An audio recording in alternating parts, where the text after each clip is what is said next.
Hello students, free MP study में आपका स्वागत है। इस वीडियो में मैं आपको तत्व एवं यौगिक में अंतर समझाऊंगा। ठीक है, तो तत्व और यौगिक में अंतर जो होता है वो कक्षा 9वीं और 10वीं वालों के लिए बहुत ज़्यादा इंपॉर्टेंट क्वेश्चन होता है, क्योंकि देखिए जो आपके विज्ञान में जो अंतर पूछे जाते हैं उनमें से ये जो तत्व और यौगिक में अंतर है बहुत ज़्यादा इंपॉर्टेंट है। तो आप इसको अच्छे से देख लीजिए और इसको अच्छे से तैयार कर लीजिए आप। ठीक है ना, ये बहुत ज़्यादा इंपॉर्टेंट होता है 9th और 10th वालों बच्चों के लिए।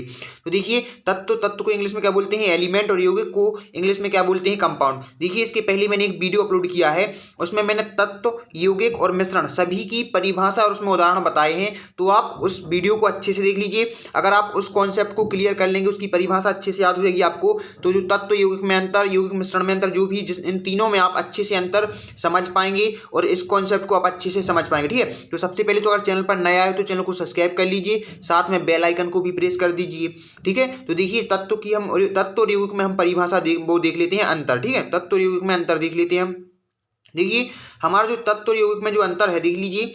पहला तो है तत्व एक ही प्रकार के, तत्व में क्या है, तत्व एक ही प्रकार के परमाणुओं से बने होते हैं। तत्व कैसे होते हैं, एक ही प्रकार के परमाणुओं से बने होते हैं। जबकि जबकि क्या होते हैं, जो यौगिक होते हैं, जबकि जो यौगिक होते हैं वो यौगिक विभिन्न तत्वों के परमाणुओं से बने होते हैं। ठीक है ना, ये विभिन्न तत्वों के परमाणुओं से बने होते हैं और ये एक ही प्रकार के परमाणुओं से बने होते हैं। ठीक है ना, इसके बाद दूसरा देखिए, दूसरा है तत्व को विभाजित कर कोई नया तत्व प्राप्त नहीं किया जा सकता। तत्व को विभाजित करके कोई नया तत्व प्राप्त नहीं किया जा सकता, लेकिन यौगिक को विभाजित कर नया, यौगिक को हम विभाजित करेंगे तो तत्व प्राप्त किया जा सकता है। ये आपको समझ में आ गया होगा कि जब हम तत्व को विभाजित करेंगे तो नया तत्व प्राप्त नहीं किया जा सकता और यौगिक को विभाजित करेंगे तो तत्व प्राप्त किया जा सकता है, क्योंकि ये बहुत सारे तत्वों का जो होता है वो होता है एक प्रकार से कंपाउंड। ठीक है, इसमें बहुत सारे तत्व क्या होते हैं, आपस में मिल जुड़े होते हैं। इसके बाद तीसरा देखिए, तीसरा है, आपको देखिए ध्यान से देखिए, तत्व के सूक्ष्मतम कण उनके परमाणु होते हैं। तत्व के जो सूक्ष्मतम कण होते हैं, सबसे छोटे कण होते हैं, वो क्या होते हैं, परमाणु होते हैं। और यौगिक में देख लेते हैं, यौगिक के सूक्ष्मतम कण उनके अणु होते हैं। तो सिंपल सी बात है, बिल्कुल छोटे छोटे से एक एक लाइन के अंतर है, आपको बहुत आसानी से याद हो जाएंगे। बिल्कुल सरल लैंग्वेज में आपको बताए जा रहे हैं, तो आप इनको अच्छे से तैयार कर लीजिए। बहुत ज़्यादा इंपॉर्टेंट होते हैं ये क्वेश्चन। ठीक है, 9वीं और 10वीं वालों के लिए बहुत ज़्यादा अंतर आते हैं विज्ञान से। ठीक है, इसके बाद चौथा देख लीजिए।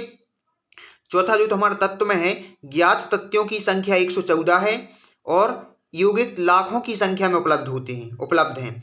जो योग तत्व हैं वो उनकी संख्या कितनी है, 114 है और यौगिक लाखों की संख्या में उपलब्ध हैं। इसके बाद पांचवा देख लीजिए, पांचवा अंतर है, अधिकांश तत्व प्राकृतिक रूप में पाए जाते हैं। जो अधिकांश तत्व हैं वो किस रूप में पाए जाते हैं, प्राकृतिक रूप में। और यौगिक प्रकृति में भी पाए जाते हैं तथा अनेक यौगिक प्रयोगशाला में भी बनाए जाते हैं।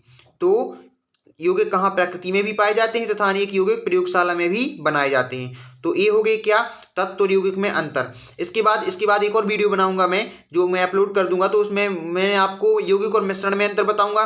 तो इस प्रकार के बहुत सारे अंतर है ना, जो विज्ञान में बहुत सारे अंतर पूछे जाते हैं, तो आप इस अंतर को अच्छे से तैयार कर लीजिए, तत्व और यौगिक में अंतर, क्योंकि बार बार परीक्षा में पूछा जाता है और ये बहुत ज़्यादा इंपॉर्टेंट है 9वीं और 10वीं कक्षा के लिए। इसके पहले वाला वीडियो देख लेना, डिस्क्रिप्शन में मैं लिंक दे दूंगा, उसमें मैंने तत्व, यौगिक की परिभाषा, मिश्रण की परिभाषा तथा उनके उदाहरण बताए हैं। बहुत प्रकार से क्वेश्चन पूछा जा सकता है।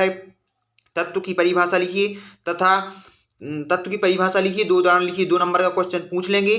तत्व की परिभाषा लिखकर तत्व और यौगिक में अंतर बताइए, या बोल देंगे तत्व की परिभाषा लिखकर तत्व और यौगिक में अंतर तत्व, यौगिक और मिश्रण में अंतर बताइए। तीनों में अंतर भी पूछ सकते हैं। ठीक है ना, तो आपको तीनों की विशेषताएं पता होनी चाहिए कि तीनों की सबसे पहले तो डेफिनेशन पता होनी चाहिए, तीनों के उदाहरण पता होने चाहिए आपको। ठीक है ना, और तीनों की आपको जो बेसिक कॉन्सेप्ट है वो आपको तभी पता चलेगा जब परिभाषा और उसके उदाहरण अच्छे से पढ़ लेंगे। ठीक है, तो तत्व, यौगिक और मिश्रण, इनमें अंतर बहुत ज़्यादा आता है, बार बार पूछा जाता है।